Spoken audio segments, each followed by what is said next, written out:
This is the latest razor developed by Gillette, a super sharp and portable razor. It features German diamond blade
clear before the end of the year.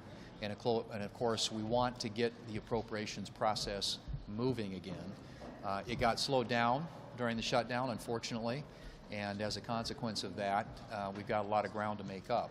But as you all know, we did pass the 3 appropriations bills, and Milcon, VA, Ag, and Ledge Branch. So 3 of the 12 are now law, and those 3 we got across the floor of the Senate before August, which is the first time that's happened since 2018. So as you all know, we are very committed to regular order on appropriations. We think that's the best way to fund the government, rather than having an omnibus bill written in the leader's office or a year-long CR. Going through a normal appropriations process where the committee marks up bills, has input from all the members on the committee, reports them to the floor, and there's an open process, transparent process on the floor, we think is the best way to fund the government. And so the challenge now is to get the next package ready to go. Starting, we've got the defense appropriations bill ready. We tried to move to that during the shutdown. The Democrats blocked it. We want to get on that. We're also trying to clear 4 other appropriations bills to put together a minibus that we could act on here in the Senate. So we're working through those holds, but I would just urge everybody who is interested in actually having the government funded through the traditional appropriations process to try and work constructively to get these bills up on the floor, to let us get on them and have an amendment process and try and process them in a way that enables us to fund the government through the appropriations process, as opposed to, as I said, either a continuing resolution or an omnibus or something like that. Those are not solutions that are good for the country, and they're certainly not good for this institution or for the House of Representatives. We want to do it the old-fashioned way.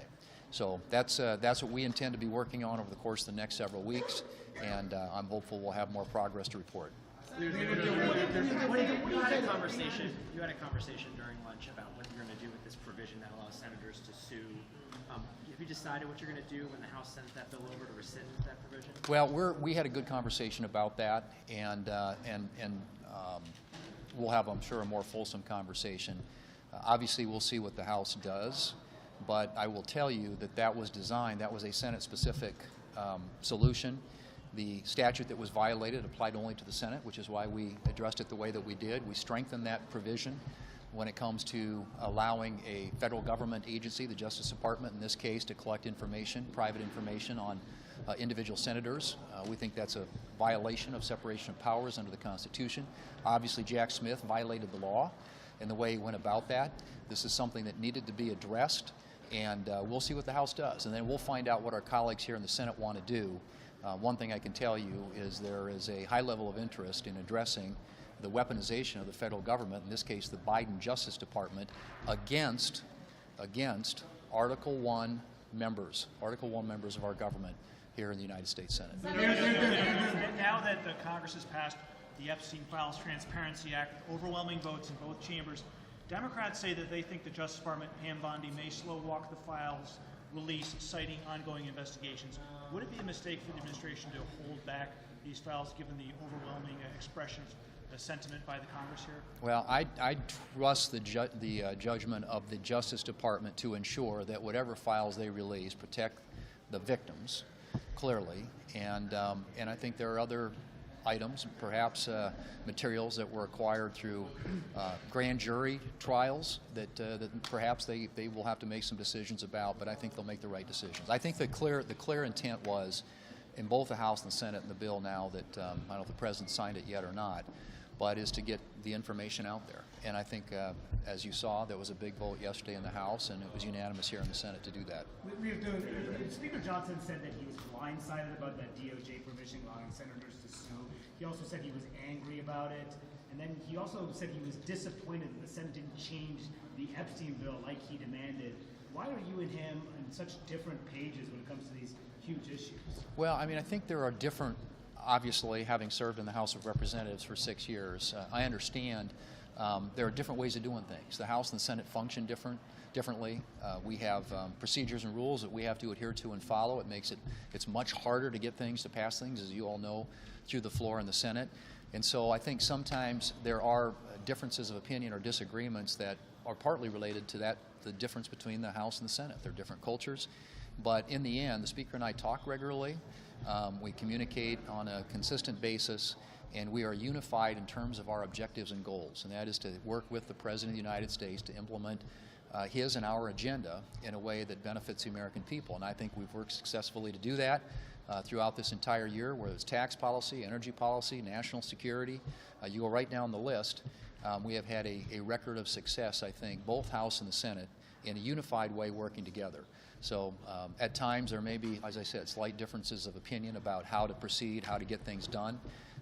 But I think for the most part, I would say that we have an incredibly strong working relationship, and we work closely with the White House, and I think that's what's enabled a lot of the success. Senator, the President has come out in favor of preempting state-level AI regulation. Is that something that you would support in the defense bill? That is an issue that is being talked about in the context of the defense bill. It's a complicated issue, as you know. It did get litigated last summer on the floor of the Senate and in the House, for that matter, too. But it's complicated in the sense that there are lots of folks who believe that states ought to have some input into these things. But on the other hand, if you have states regulating an industry that operates across state lines, that also has implications for our economy. And so we've seen this before. We saw it this year earlier when we had to repeal the California waiver, which was something that was affecting 18 states and needed to be addressed. So we will take a look at how this is drafted in terms of the discussion that's being held on with the defense authorization bill to see if it is consistent with and complies with ensuring that states have some role when it comes to how companies operate within their states, but also recognizes the importance of having policies that enable interstate commerce, and artificial intelligence is going to be one of those issues, I think, it's going to explode. And so it's complicated, but I think our members are taking a hard look at how best to do that, and the President clearly has weighed in on what he would like to see happen, and we'll certainly take his views and give them optimum consideration. On Russia sanctions, the White House has suggested that they're ready to go ahead. When will we see a vote on this bill? You've said that it's ready to go. Right. I think what is more likely happens is the House originates that. It's a revenue measure, and so it has to, revenue measures originate in the House. If we had one available to us in the Senate, we could do it here. But I think, too, if you want to expedite movement of that in terms of getting it on the President's desk, it's probably quicker if it comes out of the House, comes over to us, and we're able to take it up and process it on the floor. So, but we continue to have conversations about that. The President has now weighed in support of the Russia sanctions legislation. As you know, Senator Graham has been working on this for a long time. And we want to make sure that we're doing everything we can to give the administration the tools that they need to facilitate and bring about a peaceful resolution between Russia and Ukraine. And there are many of us, I'm on that bill, who think the Russia sanctions bill is an important tool in making that happen. Thank you all. Before the end of the year. We'll see.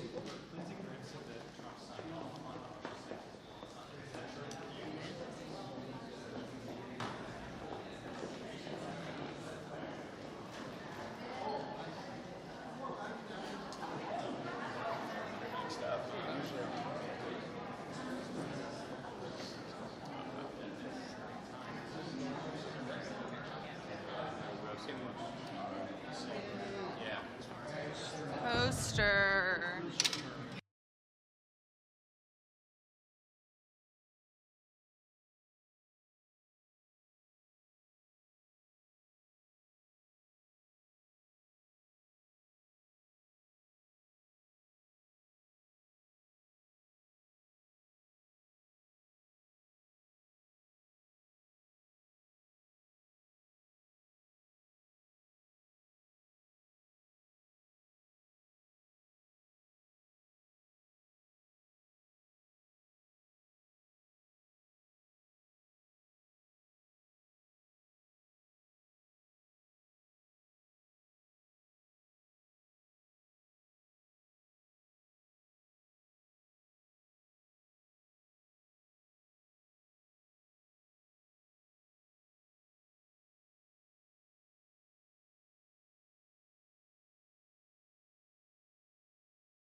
Epstein files.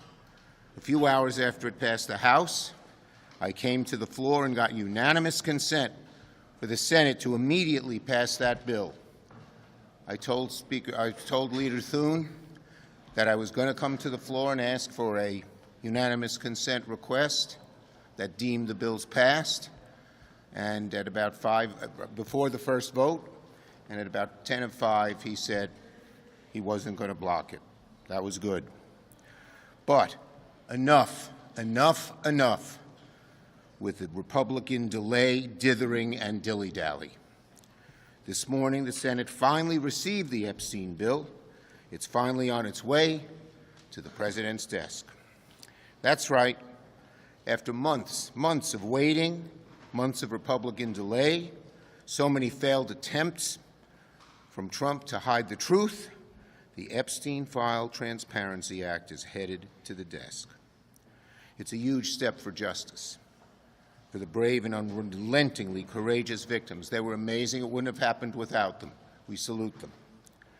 It's also a great day for Americans, because Americans wanted to see the truth. Let's be clear, though, this wouldn't have happened without Democrats like the people with me today. But we are not done. No way. Our promise to the victims and to the American people is this: this will not and cannot be the end of the work. We'll keep the pressure up, pressure for the President to sign, and then pressure on the DOJ to release the full, unredacted files. No hiding, no game playing, no covering up. Pressure to make sure the documents are released in their entirety and not warped by a corrupt DOJ who's hell-bent on hiding the truth, bending the law, and protecting Trump. Trump's own Justice Department that told him he was in the files. Remember this. We know he's in there. He knows he's in them. What the heck is he hiding and been hiding for so long? It's time for the truth. This bill is a command for the President to be fully transparent, come fully clean, and provide full honesty to the American people, even if he doesn't want to. And just like we did with this vote, and for months on end, Democrats will fight for full transparency, nothing less. Senator Klobuchar. Thank you very much, Leader Schumer. Courtney Wild, 14 years old when she was sexually abused by Epstein. Danielle Bensky, 17 years old when Epstein sexually abused her. Her mom had a brain tumor, and he told her that he could help her mom, but only if she abided by his demands, including recruiting other girls. He told her, I can use it to help you, or I can make it really difficult for your mother. As she said recently, it's a call to action. We're standing up for so many victims of sexual assault. As a former prosecutor, I can tell you that's what this is about. It is also about trust. When Donald Trump and the Republicans promised the American people time and time again, whether it was about bringing down costs, not true. Whether it was about making changes that help people, not true. But whether it was about releasing these Epstein files, now we'll find out the truth. Donald Trump knew that there was overwhelming numbers of votes coming in against him, and at that moment, he made the decision that he would say that he wanted the vote to go through. At that moment, when Senator Schumer made the decision to come forward, there was no one who would stand up and say, nope, we shouldn't have them released. And I thank Senator Schumer for doing this. The House discharge petition materialized because there were the votes to override his veto. So now is the moment of truth. One, he has to sign it, but two, and most importantly, when we look at what the Attorney General of the United States, who is running a Justice Department that literally when Donald Trump orders them by Truth Social or in person to do something, they do it. Drop charges, they'll do it. Pardon their friends, they'll do it. It is literally a snap of their fingers.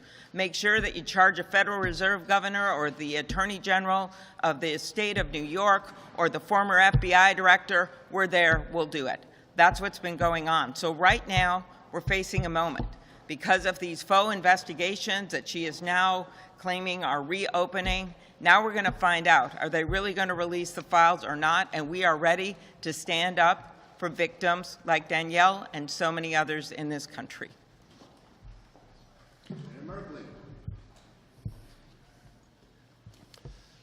The Epstein files have always been about full accountability for the perpetrators and justice for the victims.